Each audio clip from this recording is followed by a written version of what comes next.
사도행전 9장 23절에서 31절까지의 말씀입니다. 여러 날이 지남에 유대인들이 사울 죽이기를 공모하더니 그 계교가 사울에게 알려지니라. 그들이 그를 죽이려고 밤낮으로 성문까지 지키거늘 그의 제자들이 밤에 사울을 광주리에 담아 성벽에서 달아 내리니라. 사울이 예루살렘에 가서 제자들을 사귀고자 하나 다 두려워하여 그가 제자됨을 믿지 아니하니 바나바가 데리고 사도들에게 가서 그가 길에서 어떻게 주를 보았는지와 주께서 그에게 말씀하신 일과 다메섹에서 그가 어떻게 예수의 이름으로 담대히 말하였는지를 전하니라. 사울이 제자들과 함께 있어 예루살렘에 출입하며 또 주 예수의 이름으로 담대히 말하고 헬라파 유대인들과 함께 말하며 변론하니 그 사람들이 죽이려고 힘쓰거늘 형제들이 알고 가이사랴로 데리고 내려가서 다소로 보내니라. 그리하여 온 유대와 갈릴리와 사마리아 교회가 평안하여 든든히 서가고 주를 경외함과 성령의 위로로 진행하여 수가 더 많아지니라. 서울 마포구 양화진에 위치한 외국인 선교사 묘원은 한국을 사랑한 외국인 선교사들의 소중하면서도 너무나 값진 마음을 느낄 수 있는 곳인데요. 만일 자국에 있었더라면 한국에서보다는 훨씬 윤택하고 편안한 삶을 살아갔을 이들이 낯선 한국 땅에 오게 된 이유는 과연 무엇 때문이었을까요? 그리고 자신들이 태어난 조국 땅이 아닌 한국에 묻히기를 원하였을 정도로 한국을 사랑하게 된 것은 또한 무슨 이유가 있어서인지 궁금하기도 한데요. 만일 이들이 하나님께서 자신들을 향하여 크신 사랑을 베풀어 주셨음을 깨닫지 못한 자들이었다라고 한다면 어쩌면 그들은 한국이라는 나라에 조그마한 관심도 갖지 않았을 것이라는 생각을 해보게 됩니다. 뿐만 아니라 묘원에 안장된 선교사들이 예수님께서 세상 모든 사람들의 죄를 대속하시며 그들의 영원한 삶을 위한 길이 되어주시고자 십자가에 못 박혀 돌아가셨음과 다시 부활하셨음을 믿지 않았던 자들이었다라고 한다면 먼 타국 땅 한국에서 죽음을 맞이하기까지 복음을 전하는 일을 결코 행하지 않았을 것이라는 생각 또한 갖게 됩니다. 그래서인지 오늘 우리는 양화진 외국인 선교사 묘원의 수많은 묘비와 무덤을 통해 성령 하나님의 인도하심을 따라 땅끝까지 이르러 예수 그리스도의 증인이 되어야 한다는 말씀에 순종하였던 이들의 삶을 바라다보며 그들 모두의 삶이 곧 하나님의 나라와 영원한 생명으로의 길을 가리키는 이정표가 되고 있음을 바라다보게 되는데요. 이처럼 하나님께서 맡겨주신 사명을 감당해 나가는 자들을 우리는 하나님의 동역자라고 부릅니다. 그런데 이러한 하나님의 동역자로서의 우리의 사명을 이해함에 있어서 잊지 말아야 할 것은 우리는 단지 하나님의 일을 위하여 부르심을 받은 자들에 불과하다는 것인데요. 이는 모든 행위의 주체가 곧 예수 그리스도가 되심을 기억하여야 한다는 의미입니다. 또한 하나님의 동역자라는 말을 이해함에 있어서 중요한 것은 하나님께로부터 부르심을 받은 사람이 나 혼자만이 아니라는 것과 그 맡겨주신 일이 같을 수도 있고 다를 수도 있지만 모든 일에 있어서 하나님의 뜻하심과 인도하심이라고 하는 기준과 범주를 벗어나서는 안 된다는 사실입니다. 이러한 사실이 중요한 것은 우리가 고린도전서에 기록된 말씀을 통해서 볼 수 있었던 것처럼 하나님의 동역자로 부르심을 받은 이들의 사역이 자칫 숭배의 대상이 되거나 또는 교회를 분열시키는 원인이 될 수도 있기 때문인데요. 결국은 하나님의 뜻하심과 인도하심을 따라 하나님의 일에 동참하고 있음을 잊지 말아야 한다는 의미입니다. 이를 달리 표현하자면 우리가 하나님의 부르심을 받은 동역자로서의 삶을 살아갈 때 다양한 문제나 예기치 않은 상황 또는 원치 않는 환경 가운데 처하게 될지라도 그러한 때마다 우리가 바라보며 향하여야 할 것은 바로 하나님의 뜻하심이며 또한 하나님의 인도하심에 순종하는 것이어야 한다는 뜻인데요. 이는 예루살렘 교회가 스데반 집사의 순교 이후 핍박을 받게 되면서 사도들을 제외한 많은 사람들이 예루살렘을 떠나게 되었지만 그 흩어진 자들이 사마리아와 베니게와 구브로와 안디옥까지 이르러 복음을 전하였던 이유와 크게 다르지 않을 것입니다. 이러한 가운데 예수 그리스도의 도를 따르는 이들을 잡아 옥에 가두며 죽이는 일에 누구보다도 열심을 내었던 사울이 다메섹을 향하여 가던 가운데 부활하신 예수님을 만나게 되었고 그로 말미암아 이제는 예수 그리스도의 도를 많은 사람들에게 전하는 자로 변화되는 사건이 발생하게 되었는데요. 그러나 사울을 아는 많은 사람들은 교회와 그리스도인들을 박해하던 자가 오히려 복음을 전하는 모습을 보며 당황하기 시작했습니다. 특히나 예수 그리스도를 믿는 자들을 박해하는 일에 있어서 사울과 뜻을 같이 하였던 유대인들에게 있어서는 상당히 충격적인 일로 받아들여졌는데요. 다메섹에 사는 유대인들이 더욱 그러하였음을 성경은 주목하고 있습니다. 사실 처음에는 이들도 변화된 사울의 모습이 믿겨지지는 않았을 것입니다. 그래서 어느 정도 시간을 두고 사울을 지켜보았을 텐데요. 23절에서와 같이 여러 날이 지난 후 유대인들이 사울 죽이기를 공모하였다는 말씀은 변화된 사울의 모습이 일시적인 현상으로서가 아닌 상당 기간 지속되고 있었음을 의미하고, 그러한 사울의 모습이 유대인 공동체를 향한 심각한 도전으로 여겨졌음을 짐작해 볼 수 있습니다. 물론 23절 말씀에서의 여러 날이라는 시간이 얼마만큼의 시간인지를 특정한다는 것이 그리 큰 의미를 갖는 것은 아니겠지만, 여러 날이 지났다는 표현은 사울이 예수가 그리스도이심을 증언하기 시작한 이후로부터 유대인들이 사울을 죽이고자 공모하게 되기까지 상당한 시간이 지났음을 의미하는 표현인데요. 이와 관련하여서 많은 학자들은 사도행전 9장 22절과 23절 사이에 대략 3년이라는 시간이 경과하였을 것으로 생각합니다.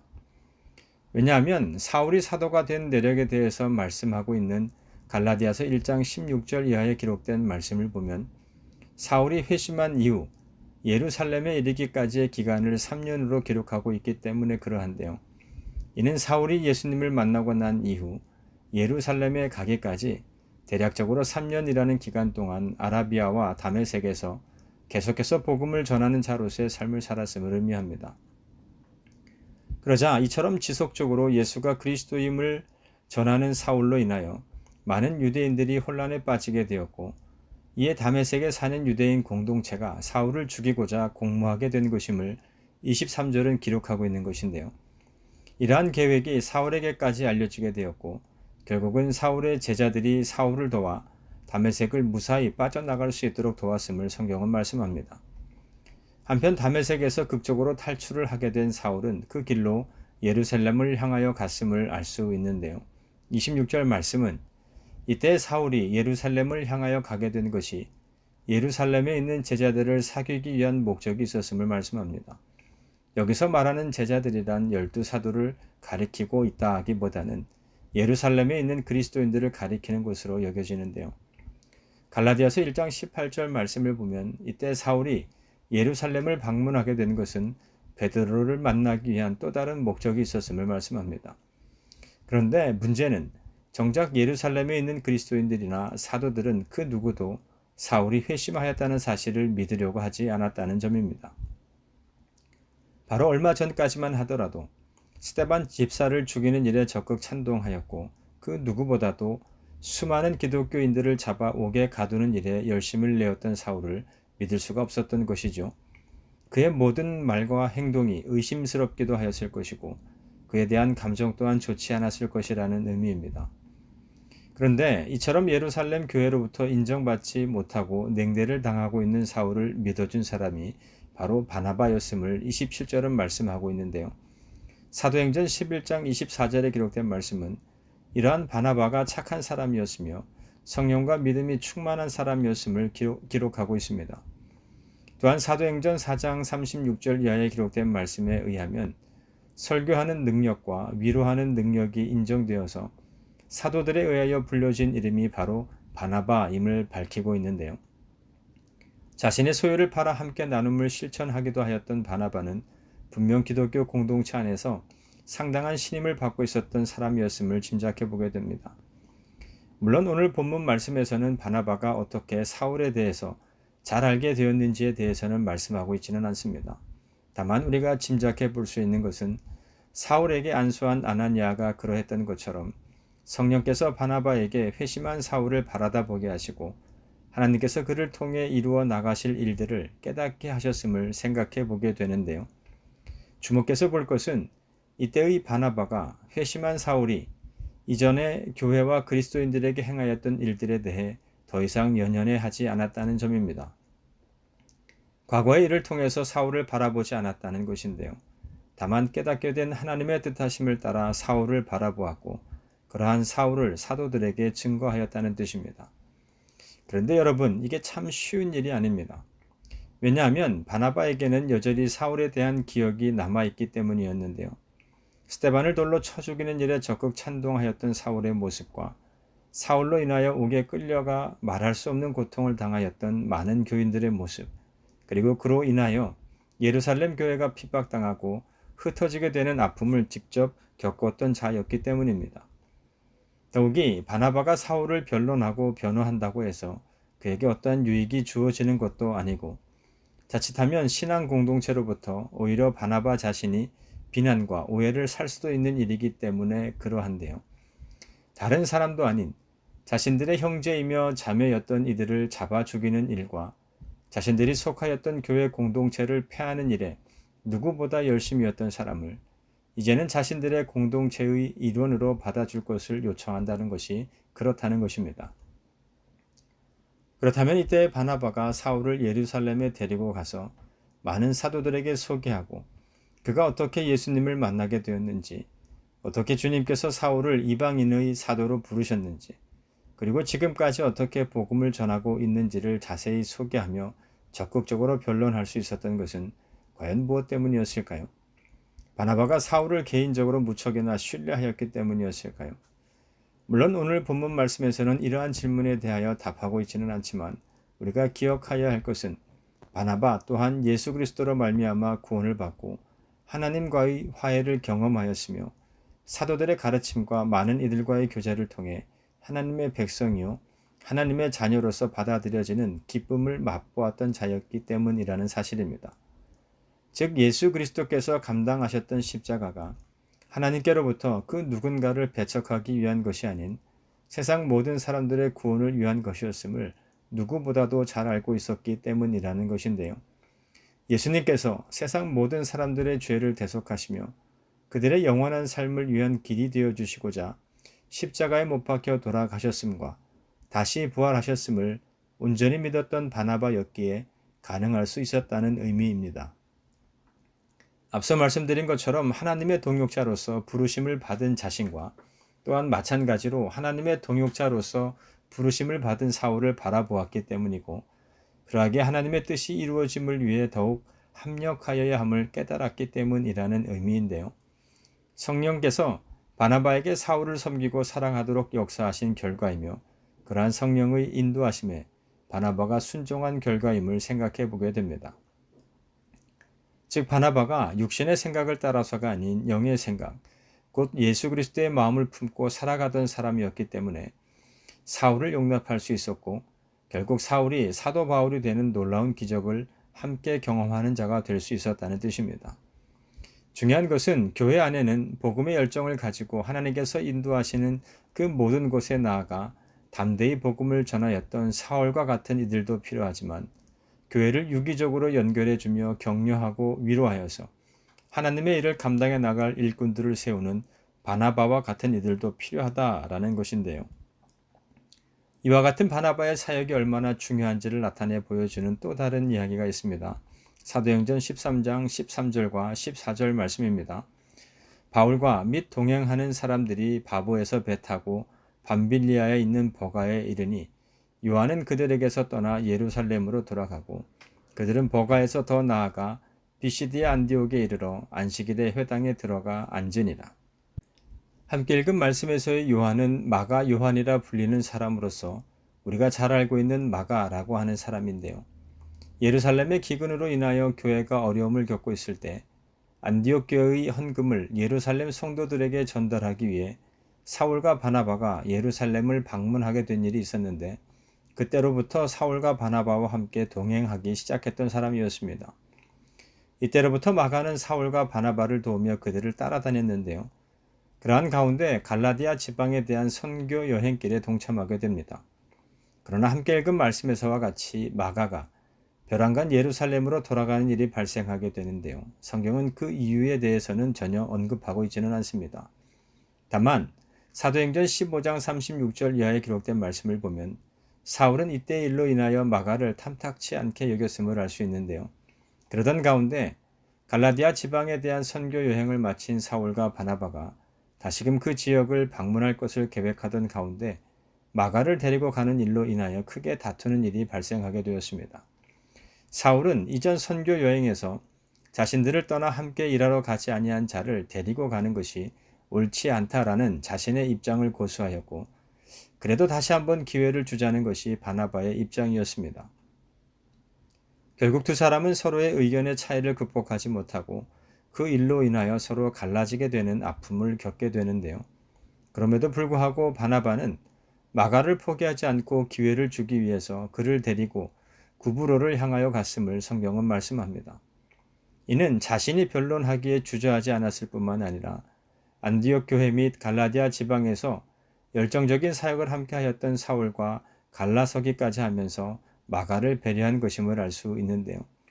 이후 바나바와 마가가 구브로에서 구체적으로 어떠한 사역을 감당했는지에 대해서 성경이 자세히 기록하고 있지는 않지만, 주목해서 볼 것은 이때 바나바로부터 위로와 격려를 받은 마가는 이후 마가복음을 기록할 만큼의 일꾼으로 성장하게 되었고, 로마 감옥에서의 사울이 디모데에게 보내는 편지에서 마가가 사울 자신에게 유익한 사람임을 밝히면서 그를 데리고 올 것을 부탁하는 장면을 통해 보게 되는 것처럼, 비록 사울에게 거절당하였었지만 결국은 사울에게 인정받는 자로 잘 성장하였음을 알 수 있습니다. 그렇다면 만일 그때 바나바가 마가를 포기했었더라면 과연 오늘 우리는 어떠한 변화된 결과를 마주하게 되었을까요? 분명 마가라고 하는 사람은 그저 사울과 바나바의 전도 여행에 동참하였다가 중간에 포기한 사람 정도로만 기억되고 있지 않겠습니까? 뿐만 아니라 마가복음 또한 기록되지 못하였을 텐데요. 생각해보면 결점이 없는 사람이 어디 있겠습니까? 그러나 바나바는 그가 사울에게 그리하였던 것처럼 마가에게도 동일하게 대하였음을 볼 수 있습니다.